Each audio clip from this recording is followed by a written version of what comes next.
All right, as we're wrapping up the action of Sunday in week 11 of the fantasy football season, we are barreling towards the playoffs and things are starting to become more clear. What are we going to get from these guys the rest of the seasons? Who can we count on? Who are we not trusting whatsoever? But here are my 10 lessons learned from week 11 of the fantasy season. All right, how about the sun god Amon-Ra St. Brown? Just a super reliable player for us this year, coming in as wide receiver number 7 on the year. And if you look at his last 3 games, 38 today, 18, and then 18.6 the week prior. But the biggest thing is he's been an automatic touchdown machine. 8 straight games with a touchdown. That's a Lions record, and you're feeling great if you're an Amon-Ra owner. He's been tearing it up this season. Now, he did have a couple up and downs, like 4 points in week 1. He had a weird game against Tennessee, only 8.7. But other than that, man, double-digit points in every game, over 13.5 points in all those games. And we're looking at 18, 18, 25, 20, 20.5, 22.9. Just a consistent player week in and week out for us. And I think this trend is going to continue. If we look at this Detroit Lions offense, you want as many shares as you possibly can get. They can support both 2 running backs, a tight end, a quarterback, a wide receiver 1, and a wide receiver 2. There is no stopping this Detroit Lions offensive train. And Amon-Ra is just a guy that I think is going to carry a lot of people over the finish line and bring home a fantasy championship. Okay, Taysom Hill, my least favorite player in fantasy to deal with on a week in and week out basis, because you just never know what you're going to get with him. He's the most reliable / unreliable fantasy tight end you were ever going to have, because he's a lot more than a tight end. We know he's Mr. Gadget, but he's labeled as a tight end. 42.5 points for you this week. If you started Taysom Hill, you essentially locked up a dub in your matchup. But look at the week prior, 7 points, 16 points. That's a huge day for a tight end. 6.2, out for 3 weeks with an injury. 14.4, out. 2.9, 4.6. It's just been all over the damn place with Taysom Hill. Now, it looks like things are starting to trend in a better direction where he could be a more consistent player. But then I say that, and last week against Atlanta, only 7 points. I just don't know what to do with Taysom Hill. You feel like an idiot when you play him and he does absolutely nothing. You feel terrible when you sit him for good reason and he goes and drops a 42 burger on you. I just can't stand having Taysom Hill on my roster. I don't know why I do it to myself. It's torture week in and week out, but expect more big games from Hill. They're going on a bye, but then he comes out, has the Rams at the Giants. We could see a couple of big performances from Taysom Hill over the next few weeks and into the fantasy playoffs. I don't know what to do with him. He drives me mad. Go ahead and make fun of me. I'm sure you guys are gloating, whoever started Taysom Hill this week. Okay, how about Rams wide receiver, my man Puka Nacua? After a monster season last year, we saw him getting drafted at the back end of the first round, but maybe took a little bit of dip dealing with the knee injury all off season, has 8 points and goes out in week 1, and then he's out for 6 straight weeks. Luckily, the bye was in there, so he only ended up missing 5 games for you. But then since coming back, he's been an absolute dog. 18 points against Minnesota, only 2.1 against Seattle, but he got thrown out of that game for throwing a punch. I think somebody bet on Puka Nacua's under yards on that officiating crew, and they jobbed him. But then 18.8 last week against Miami, and a beautiful 25.3. Puka's showing why we're drafting him at the back end, middle of the first round, even in earlier drafts. He is a consistent number 1 target guy, and when you pair Cooper Kupp on him, who also had a very nice day, this is a very, very productive offense for fantasy wide receivers, and I don't think this is going to slow down. The Rams are fully engaged in a playoff push. They are 5-5, but they are right there in the hunt in the NFC, and they're going to rely on their wide receivers to keep on producing. And Puka Nacua, even though he got injured today, came back into the game, got over 100 yards, had a touchdown, and it's his first touchdown of the year finally. If we can start getting Puka into the end zone, he's going to be putting up monster numbers for you guys down the stretch. And if you survived, you're still in that hunt, you managed to deal with Puka being out of your lineup for all those weeks, plugging him back in there, getting a big pickup for the home stretch of the fantasy football season. Puka Nacua, well worth that first round pick, and I'm loving his upside the rest of the season. Okay, how about Jets running back Breece Hall? This is like really simple. Feed Breece. When Breece gets the rock, good things happen. And the Jets have just been terrible at doing that. Finally give my man the rock today. 31 fantasy points for us, but he's been solid and consistent over double digits the last 3 weeks. Now look, it's not to the standard that we drafted Breece Hall at. We were drafting Breece Hall as potentially a number 1 running back on the season, at least top 3. He's sitting at fantasy running back 8, so he's definitely had his moments this season. Had a couple of duds in there, had a back-to-back stretch of only 3.8 and 6.7. But besides that, we're talking 3 20-point games in there, an 18-point game to start the season, another 18-point game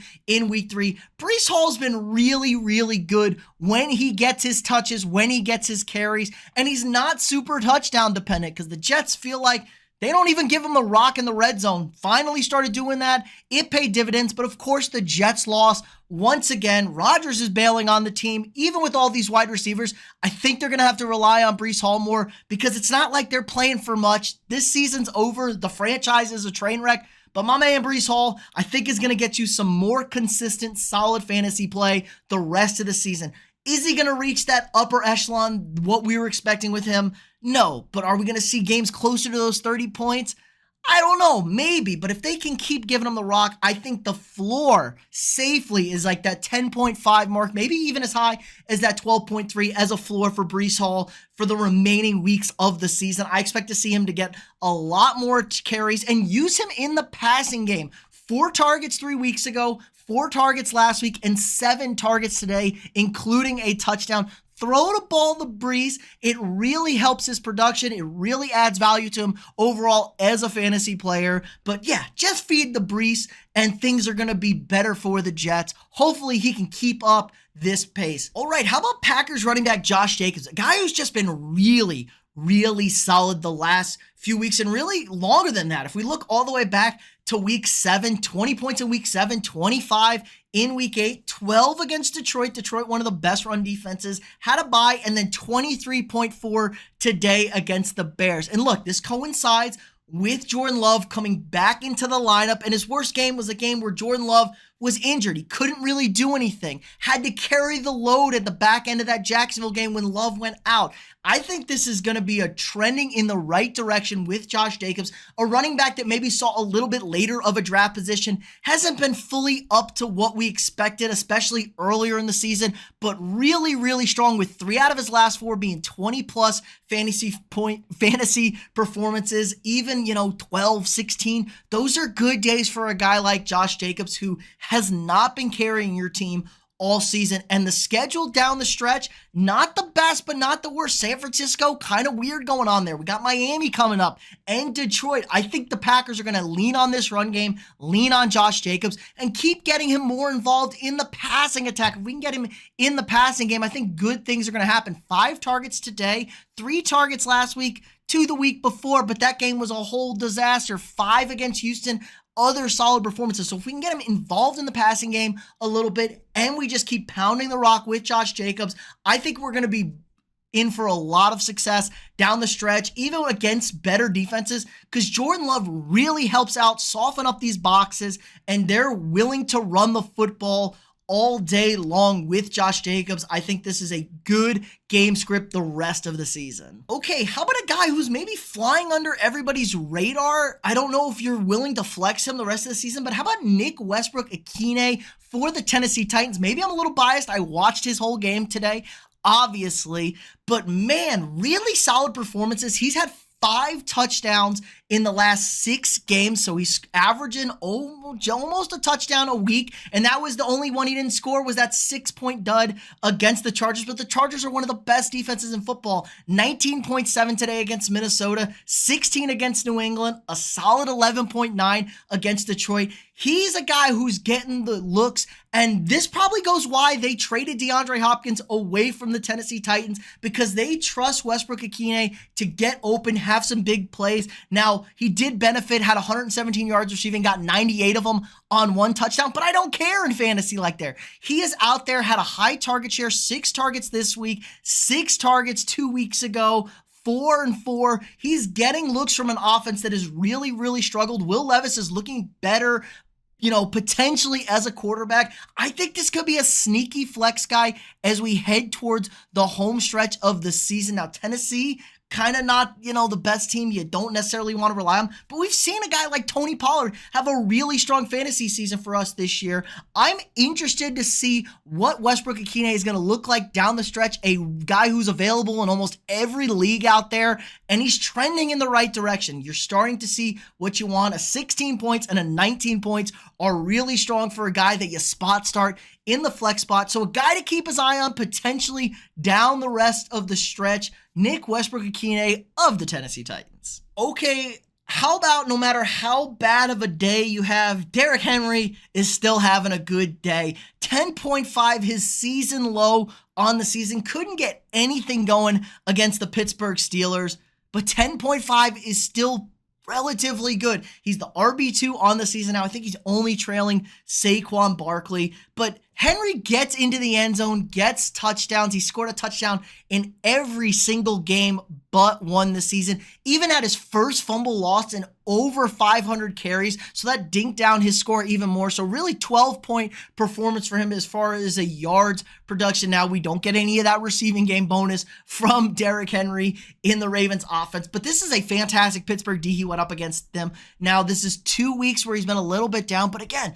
the floor is just so high from Derrick Henry. You can't not feel great about starting him each and every week. He's gotten you this far in the fantasy season. If you have Derrick Henry, you've been having a great time unless everything else has fallen apart. A guy that we drafted later than we should have. I know we were relatively high on Henry on the channel, but still not high enough. I think you just got to keep rolling with Henry each and every season until he finally doesn't do it. Age doesn't matter. The miles don't matter. Derrick Henry still chugging out average to a great fantasy performance each and every week for you guys. Derrick Henry, no matter how bad it gets, his floor is always extremely high. Okay, how about Bo Nix as a reliable fantasy quarterback? Quarterback 9 on the season, has one of his best performances of the year, throws for 4 touchdowns, his most passing touchdowns on the year, a 28.7 against Atlanta, and he had a decent week last week, 16.1 against Kansas City. Kansas City, a great defense,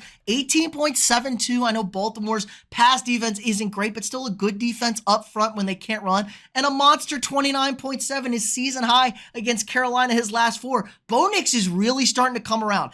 I don't know what it is. He's highly efficient. He's cut down on all these turnovers, and now he's getting touchdowns. With his legs, he also adds a little bit to the running game. Didn't have a good running game last week against Kansas City or this week against Atlanta, but he didn't have to. Threw the ball all over the place, so he adds that extra little element, and a guy that was never getting drafted. I don't think anybody seriously thought Bo Nix, the rookie who can't throw the ball downfield, especially with how it looked early in the season, was going to be a viable fantasy quarterback option, but he's quarterback 9 on the year right now. I think he's a guy you can roll out each and every week, and the Broncos schedule is really soft. At the Vegas Raiders, they got Cleveland, who just got torched today. Then they do have a bye the last week of the regular season, but then his postseason schedule, not going to be too bad either. So Bo Nix, a guy that I think if he's out there on the waivers, only 58% rostered, go ahead, potentially add him as your spot starter in tough situation.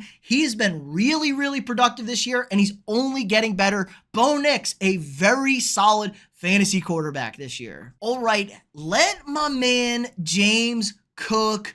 Let him cook, Buffalo. James Cook, RB11 on the season so far, and he is really starting to come into his own. His last 4 weeks, 28.3, 11.9, 15.5, and a 19.7 today, and he's had, well, count them. This was the big thing last year. Couldn't score touchdowns.